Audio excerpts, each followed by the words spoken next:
मेरे को लगता था कि आश्रम आने के बाद क्या ही होता होगा, आपको पकड़ के बैठा के कीर्तन ऐसे पूजा पाठ कराते होंगे, यही तो होता है। Spirituality is not that. हर दिन अलग स्किल, हर दिन अलग चीजों पे बात हुई कि ये एक्सपीरियंस जो आप करोगे यहाँ पे आकर, वो बिल्कुल क्या बोले हम आपको, उसके लिए आप करोड़ भी खर्च कर दो फिर भी आपको नहीं मिलने वाला। राधे राधे एवरीवन, मेरा नाम आर्यन कुमार है और हम आसनसोल से आए हैं। अभी हम 10th युवा उत्थान शिविर जो कि ब्रज गोपिका सेवा मिशन द्वारा ब्रज गोपिका धाम जो कि भुवनेश्वर से 70 किलोमीटर दूर टांगी में स्थित है, वहाँ आए हुए हैं।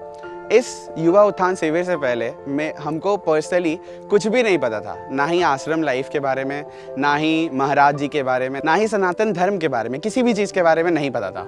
अभी फ़िलहाल लाइफ में कहो, मेटेरियलिस्टिक लाइफ में कहे तो अभी हम फ़िलहाल एक मैथ्स टीचर हैं और बहुत सारे स्टूडेंट्स जो कि मोस्टली ग्रेजुएट्स हैं उन लोगों को गवर्नमेंट एग्ज़ाम्स के लिए मैथ्स पढ़ाते हैं। अभी रिसेंटली मेरा जॉब भी हुआ सेंट्रल गवर्नमेंट में कैग डिपार्टमेंट में एज एन ऑडिटर। मेरे को तो ऐसे कुछ पता नहीं था आश्रम लाइफ के बारे में वगैरह वगैरह, बट जो मेरी मम्मी हैं श्रीमती माधुरी बर्नवाल, वो इतनी बड़ी महाराज जी की भक्त है कि मतलब सुबह से रात तक मेरे घर में ना भजन कीर्तन हम सुनते हुए आए हैं लास्ट करीबन 3-4 साल से। अब मेरे को तो हम आपको एकदम रॉ एंड रियल एक्सपीरियंस अपना शेयर करने वाले हैं। मेरे को कभी अच्छा नहीं लगता था जब मम्मी भजन वगैरह सुनती थी तो घर पे, और कीर्तन वगैरह करते रहती थी, राधे राधे बोलते रहती थी। And I always use to dislike it. I always use to tell my mom कि यार क्या कर रहे हो आप, क्यों हमेशा, बंद करो इसको, गाने बजाओ यार। अब जब भी किचन जाते थे मम्मी खाना दो तो उधर कीर्तन चल रहा होता था हमेशा घर में, मतलब सुबह से शाम तक। मेरी मम्मी तो मतलब बहुत ही बड़ी भक्त है। वहाँ हमारे आसनसोल यूनिट में हर रविवार को, हर संडे को मम्मी सत्संग जाती है। और मम्मी मेरे को आज तक, मेरे को लगता है 3-4 साल से बोल रही होगी, लेकिन आज तक हम कभी अपना यूनिट तक विजिट नहीं किए। और राधे राधे बोलना तो बहुत दूर की बात है। पर अभी फिलहाल इस युवा उत्थान शिविर में जो कि 7 दिन का था, आज ये 6th डे है और मेरे को लगता है नहीं भी तो 10,000 बार या कहो आप उससे भी ज़्यादा बार हम खुद राधे राधे बोले हैं, और वो भी बहुत खुशी के साथ। मेरे को ऐसा फील हुआ कि जितना भी आप हाय हेलो यो कर लो कोई फ़र्क नहीं पड़ने वाला, लेकिन जब आप राधे राधे बोलते हो ना तो एक अलग सा एनर्जी होता है। लेकिन आपको शायद मेरी बात अभी समझ ना आए, क्योंकि मेरे को भी नहीं समझ आता था जब मेरी मम्मी बोलती थी। तो ये चीज़ जब आप खुद यहाँ आओगे, चीज़ों को समझोगे, मिलोगे, आश्रम लाइफ देखोगे, स्पिरिचुअलिटी के बारे में जानोगे, सनातन धर्म के बारे में जानोगे, तब आपको ये चीज़ और अच्छे से समझ आएगा। इसके अलावा हम आपको ये भी बताना चाहते हैं कि मेरा यहाँ आश्रम आने का भी कोई मन नहीं था, बिल्कुल नहीं था। मेरा ज्वाइनिंग लेटर आने वाला था तो मेरी मम्मी वाज लाइक कि बेटा सुन, तू तो जॉब के लिए चला जाएगा, एक ही बस काम कर, बस एक बार आश्रम चला जा। तो युवा उत्थान शिविर के जस्ट जब स्टार्ट होने वाला था ना 23 दिसंबर, उसके जस्ट 10 दिन पहले मतलब मम्मी और जो यूनिट के हमारे हेड हैं श्री प्रणब अंकल हम लोग उनको बोलते हैं, वो उन्होंने मतलब बहुत फोर्स किया मेरे को। लगभग 1 घंटा वो मेरे को बोलते रहे कि आप जाओ आश्रम, प्लीज़ आप एक बार जाके देखो तो क्या होता है। मेरे को लगता था कि आश्रम आने के बाद क्या ही होता होगा, आपको पकड़ के बैठा के कीर्तन ऐसे पूजा पाठ कराते होंगे, यही तो होता है। हम सबके माइंड में यही ना होता है धारणा कि आश्रम में क्या होता होगा, आपको बैठा देते होंगे और ज़बरदस्ती बोलते होंगे भजन करो, कीर्तन करो। पर ये परसेप्शन या पर्सपेक्टिव जो भी मेरा था आश्रम को लेकर या फिर स्पिरिचुअलिटी को लेकर, हम आपको एकदम दावे के साथ बोलते हैं ये बिल्कुल गलत है। ऐसा कुछ नहीं होता है। स्पिरिचुअलिटी इज़ नॉट दैट कि आप बस बैठ के बस खाली ऐसे मतलब एक गीता पढ़ रहे हो या फिर कोई बाइबल पढ़ रहे हो या फिर कोई और होली ग्रंथ, कुछ भी होली बुक्स पढ़ रहे हो। This is not spirituality. इससे पहले हम भी समझते थे ये चीज़, पर आज 6 दिन क्लासेस करने के बाद और आश्रम में इतना सारा समय बिताने के बाद मेरा परसेप्शन बिल्कुल चेंज हो चुका है। स्पिरिचुअलिटी को लेकर कहो या हमारे प्यारे सनातन धर्म को लेकर कहो। यहाँ पे जो लाइफ हम लोग अभी जी रहे हैं ना, मेरे को लगता है आज लगभग 22 साल तक जो लाइफ हम जिए वहाँ वो उस वर्ल्ड में, और ये वर्ल्ड है यानी ये जो स्पिरिचुअल वर्ल्ड है जहाँ हम हैं लास्ट कुछ दिन से, बहुत डिफरेंट है। वहाँ हम क्या है, कोई खाने पीने का कोई टाइमिंग नहीं रहता, सोने उठने का कोई टाइमिंग नहीं रहता, हम कोई फिजिकल एक्सरसाइज नहीं करते हैं, थोड़ा मोड़ा अपने काम वगैरह स्टडी वगैरह करते हैं, और उसके अलावा we just keep using our phones and just wasting our time. ठीक है, लेकिन यहाँ जब आप आओगे ना, यहाँ आपका पूरा रूटीन चेंज हो जाएगा।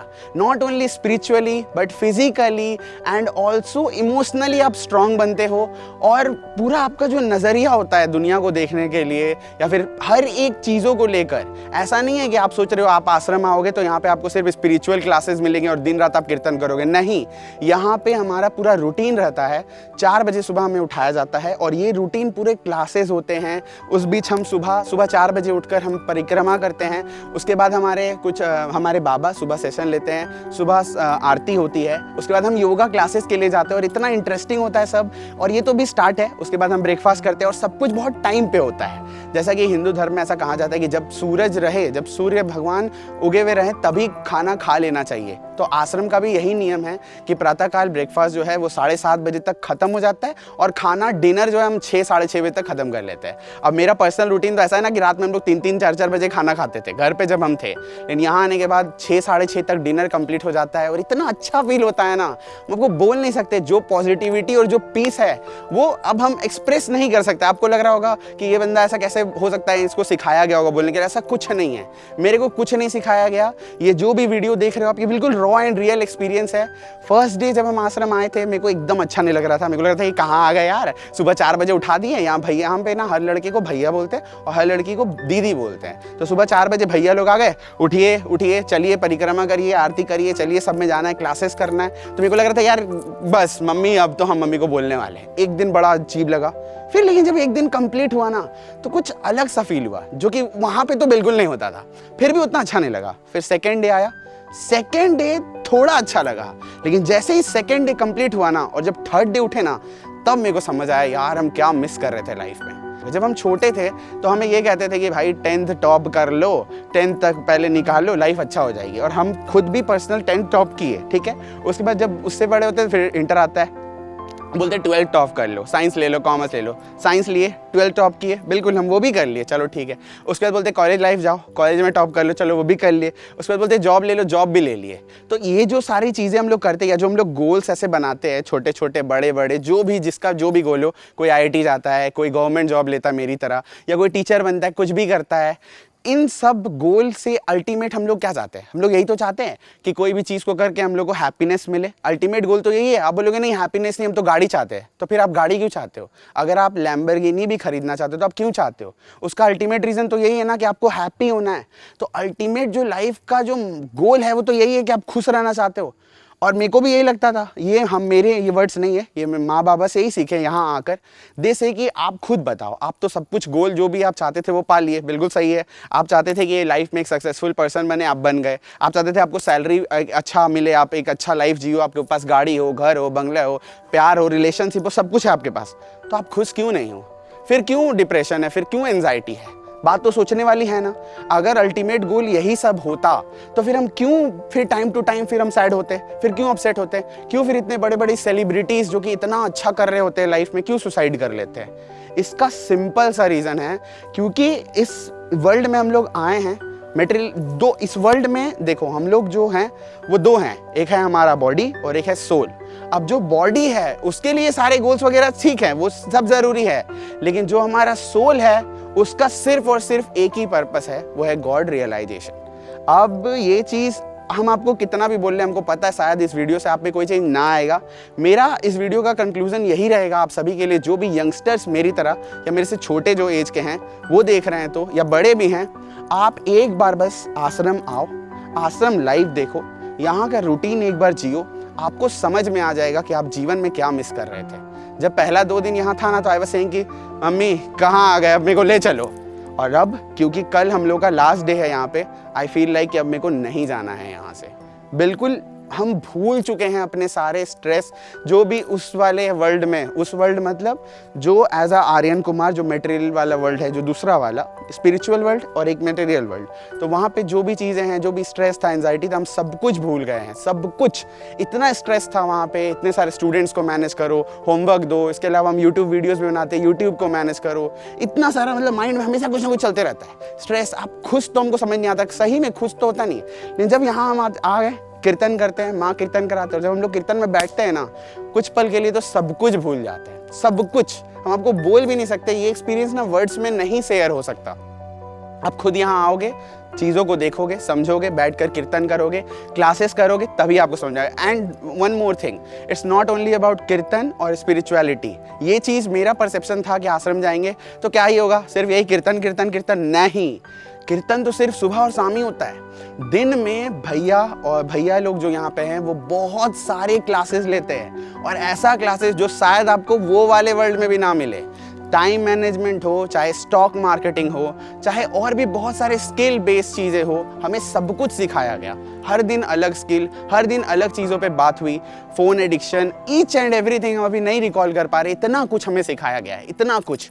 और जिस रूटीन में, जो आश्रम रूटीन में अगर एक बार ढल गए ना आप, हमको तो लगता है, हमको तो समझ नहीं आ रहा यहाँ से जाने के बाद घर में मेरे को कैसे मन लगने वाला है। यहाँ पे इतना एंगेजमेंट, इतना सब कुछ रहता है, सुबह 4 बजे उठकर रात 10 बजे हम फ्री होते हैं, कुछ भी समय नहीं मिलता बीच में, और फिर भी थकान नहीं होती है, बस रात में थकान होती है। मज़ा आता है यार चीज़ों को करने में, इंटरेस्ट आता है, क्योंकि रियल हैप्पीनेस यही है जो कि आप चाहे गाड़ी खरीद लो, जॉब ले लो, सब कर लो, आपको नहीं मिलने वाला है।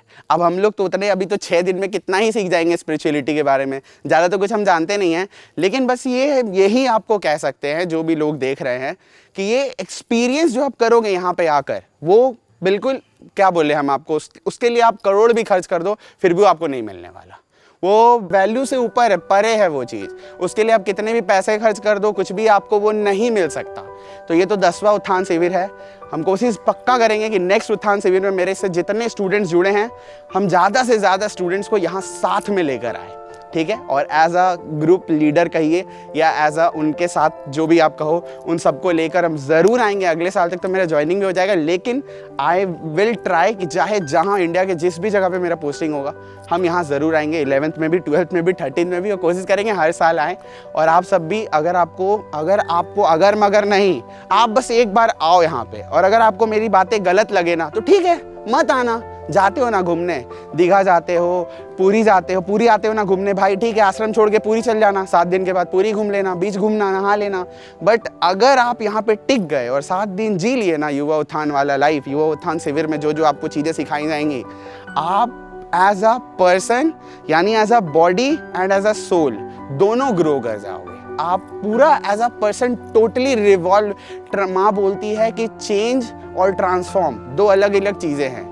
हम जब चेंज होते हैं ना, जैसे हम लोग मटेरियल वर्ल्ड में जब रहते हैं, हम लोग चेंज होते हैं, हम लोग बोलते हैं कि यार आज मैं चेंज हो जाऊंगा, आज मैं बदल जाऊंगा, आज मैं खुश रहूंगा। पर जो चेंज होता है ना, वो वापस रिवर्सिबल होता है। तो जब आप एक चेंज करते हो, अपने आप में कोई चेंज लाते हो, जैसे आप चेंज लाते हो कि कल से मैं सुबह 4 बजे उठूंगा, तो ये एक चेंज लाए आप, ये तो रिवर्सिबल है ना। लेकिन माँ बोलती है कि आप लोग चेंज मत हो, आप लोग ट्रांसफॉर्म हो, क्योंकि अगर एक बार ट्रांसफॉर्मेशन आपका हो जाए तो वो चीज़ इररिप्लेसेबल है, ठीक है। तो यहाँ पे आओगे तो मेरे को लगता है आपका कंप्लीट ट्रांसफॉर्मेशन होगा, आपके माइंड का भी, आपके बॉडी का भी, और आपके सोल का भी। And I am feeling so much emotional. कल के बाद पता नहीं वहाँ जाकर कैसे मन लगने वाला है, क्या होने वाला है, बस यही है जो है। And I felt so happy here, it was totally and क्या बोले हम आपको, अनबिलीवेबल एक्सपीरियंस। जो भी आप कहो, वर्ड्स में नहीं बयां करा जा सकता। जितना मेरे को लगा, जो भी कहना चाहिए था मैंने कह दिया। अब आपसे बस यही निवेदन रहेगा कि आप भी एक बार आना यार, चाहे किसी की भी बात सुन के, हो सकता है आप मेरी बात सुन के इन्फ्लुएंस हो जाए कि यार ये तो टीचर था, गवर्नमेंट जॉब लिया था, तो फिर अचानक से आश्रम क्यों उठ के आ गया। क्योंकि जब हम देख रहे हैं एक चीज़ कि जब हम व्हाट्सएप पे स्टोरीज वगैरह डाल रहे हैं आश्रम का, तो पीपल आर रियली शॉक्ड कि तुम तो अभी यार क्लासेस ले रहा था, तुमको तो अभी घूमना फिरना चाहिए ना, तो तुम आश्रम अचानक से कैसे पहुंच गया। तो I just reply them one thing कि लाइफ में हर कुछ ज़रूरी है, और कहीं ना कहीं ये चीज़ सबसे ज़्यादा ज़रूरी है। बस बेवकूफ़ हम हैं, नासमझ हम हैं, क्योंकि हमें कोई गुरु नहीं मिला आज तक, कोई ढंग से समझा नहीं पाया। लेकिन आप एक बार माँ से और बाबा से एक बार मिल लोगे ना, मेरा भी परसेप्शन था कि ऐसा कुछ नहीं होता, बट आप मिल लो, आप बिताओ समय, आपको समझ में आ जाएगा। Radhe Radhe, thank you.